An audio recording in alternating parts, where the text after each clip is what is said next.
Hello guys, അപ്പൂൻ്റെ ഓട്ടത്തോടുകൂടി നമ്മൾ food അടിക്കാൻ പോകുന്നവരും ആരംഭിച്ചാലോ ഗായ്സ്. അപ്പോൾ ഇതാ ഞങ്ങളെല്ലാവരും കൂടി ഫുഡ് അടിക്കാൻ വേണ്ടി വെജിറ്റേറിയൻ ഹോട്ടലിലേക്ക് പോവുകയാണ്. അപ്പോൾ ഇവരൊക്കെ സ്വാമിമാരാണ്, അതുകൊണ്ട് വെജേ കഴിക്കാൻ പറ്റുള്ളൂ. അപ്പോൾ അങ്ങനെ ഇതാ നമ്മൾ വെജിറ്റേറിയൻ ഹോട്ടലായ നമ്മുടെ അയനിക്കാട്ടിലൊരു വെജിറ്റേറിയൻ ഹോട്ടലില്ലേ, അപ്പോൾ അവിടത്തേക്കാണ് വെച്ച് പിടിക്കുന്നത്. അപ്പോൾ ഞങ്ങളെല്ലാവരും നടക്കുകയാണ്. വണ്ടി അങ്ങ് അപ്പുറം റെയിലിൻ്റെ അപ്പുറം വെച്ചിട്ട് ഞങ്ങൾ നടക്കുകയാണ്.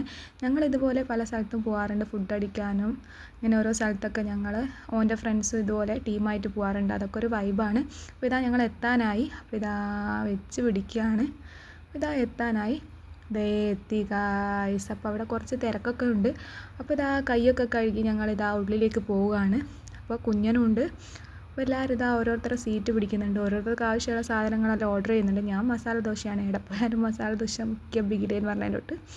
അപ്പോൾ അതിൻ്റെ ഇടയ്ക്ക് ഓൻ്റെ ഫോട്ടോ ഒക്കെ എടുക്കുന്നുണ്ട് മിലോട്ടൻ്റെ അപ്പു. അപ്പോൾ അവരൊക്കെ പൊറാട്ടയും മറ്റേ ഗ്രീൻ പീസ് കറിയില്ലേ, അതും മറ്റേ കോളിഫ്ലവറിൻ്റെ കറിയൊക്കെ ഓർഡർ ചെയ്ത് അവർ അടിക്കുന്നുണ്ട്. അപ്പോൾ അതിൻ്റെ ഇടയ്ക്ക് ഞാനും മസാല ദോശ എല്ലാം അടിച്ച് അങ്ങനെ വീട്ടിലേക്ക് മടങ്ങി ഗായ്സ്. ബായ്.